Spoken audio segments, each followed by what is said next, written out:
Well, good morning and welcome to today's episode of Transformed. Today we're doing part 2 of Statesman Take Accountability. Welcome to today's message with Pastor Jim Balzano. I want to thank Park Home for our studio furniture and thank Taylor Design and Events for our setup of the studio. One of the most famous stories in the Bible is that of the Good Samaritan. Many people have heard it. Many people use the phrase, "Oh, he's a good Samaritan." Jesus told this parable in response to a question by a young lawyer. The young lawyer said, "Who is my neighbor?" You see, Jesus had just told him that the second greatest commandment was to love your neighbor as yourself. In order to justify himself, the young lawyer looked at him and said, "Well, who is my neighbor?" And so Jesus began to tell the story of a man who was on a journey on the road from Jerusalem to Jericho. On this journey, he was attacked by robbers. He was stripped, he was beaten, and he was left for dead. The story goes on to tell us that a priest came by, and when a priest saw the man who had been beaten and stripped and left for dead, he passed to the other side of the road. And then a Levite, who was one who also was one who was in charge of the temple, he saw the man and he too crossed to the other side of the road. And then it tells us about this Samaritan man who came along this man who was on the road. And what did he do? Well, he did the exact opposite of what the other two did. It tells us that he saw him, that he had compassion for him, that he bandaged up his wounds. He poured oil and wine on the wounds. He put him on his own beast. He took him to an inn and he took care of him. And then when he left the next day, he gave the innkeeper money and said, "Here, use this to take care of him until I return. And if it costs you more, I'll pay you back when I come back." Now, who was responsible for the state of this man? Robbers. Those bent on evil. Those who perpetrated an injustice upon this man. They were the ones who brought this injustice upon him. The priest and the Levite failed to take any responsibility.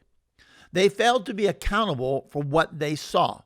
They crossed over to the other side to avoid him, but not the Samaritan.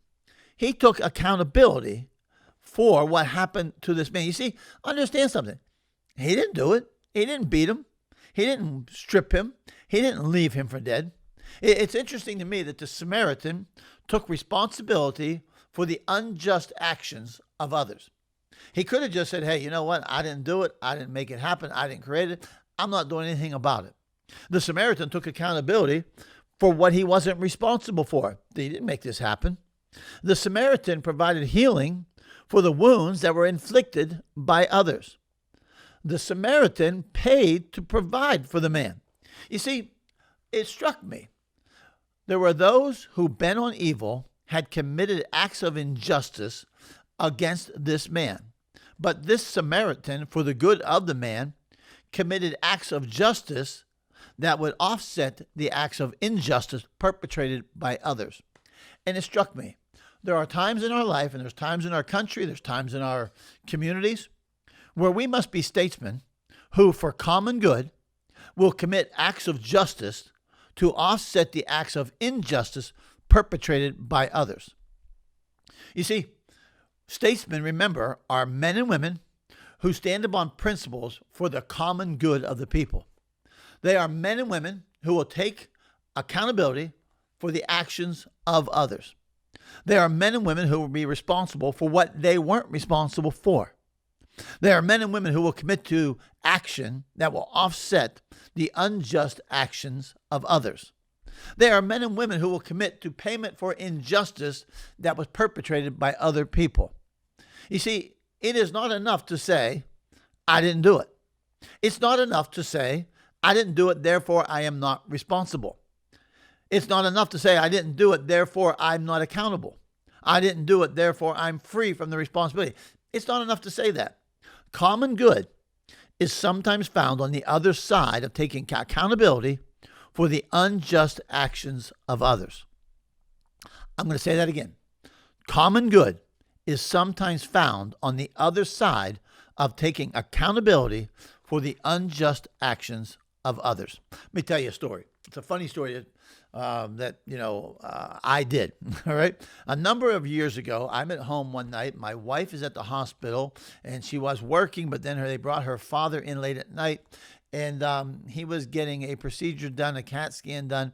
And when they did that, they found that he had a tumor on one of his kidneys. Well, that unnerved the family, obviously, and unnerved my wife. And she called me. It's like 10 o'clock at night. Hey, can you come down to the hospital? We just found a tumor on Dad. And I said, sure. Now, at that time, we lived about 20, 25 minutes from the hospital. So I got ready to leave, and I had the dogs, and I looked at the box, and I thought, oh, I don't need to put her in the cage. She'll be just fine.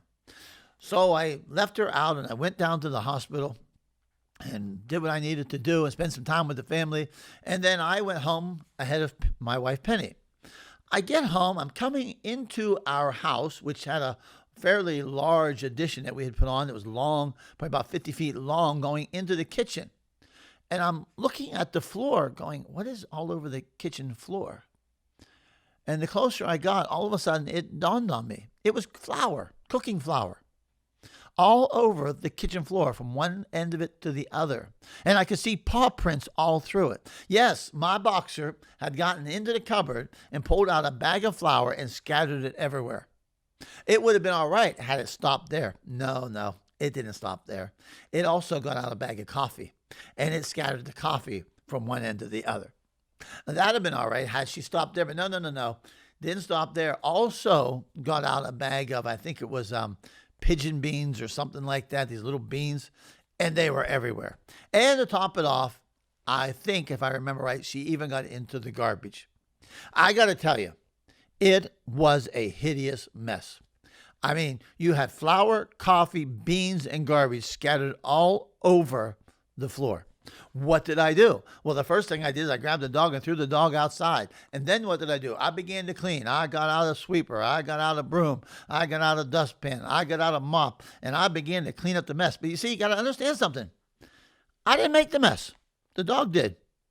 But I cleaned it up. Let me tell you why I cleaned it up. First of all, I'm the one that left the dog out. And Penny was going to be home soon, and I wanted to get it done. But it was a principle at that time that the Lord spoke to me. That yes, I was accountable. I left the dog out, but I didn't make the mess.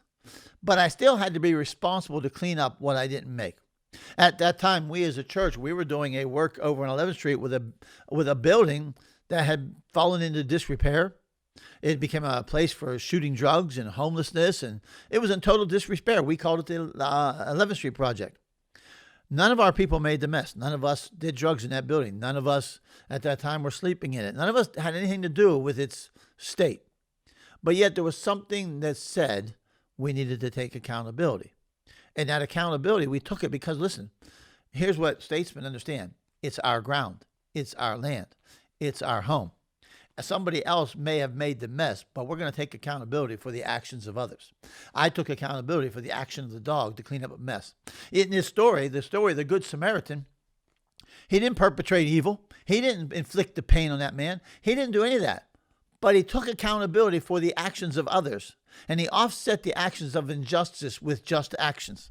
You see, that's what statesmen do. They're always working for common good. They're always offsetting the works of injustice and the works of evil by doing what is best for common good. It got me thinking about Jesus, whom I often refer to as the statesman of heaven. You know what he did? He came and he took accountability for the actions of others. He who bore no sin took our sins upon himself.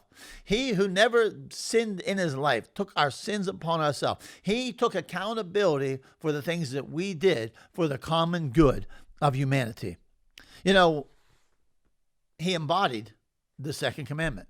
You see, the reason he did it was because he loved God, his Father, with all of his heart, mind, soul, and strength. And yet, he fulfilled the second commandment, which was love your neighbor as yourself. That's what statesmen do. They're always about the common good, the neighbor. They will clean up and they will take accountability for the unjust actions of others by performing just actions to promote common good. And so I would suggest to you this morning that if you're a leader in any capacity, there are going to be times in your life where you're going to have to be a statesman and you're going to have to take accountability for the actions of somebody else, even if they weren't right. Yes, you may not have done it, and yes, you may not be responsible for it, and yes, it might not be your fault. That's okay. If you want common good, you're going to take accountability even for the actions that other people have committed. Have a great day.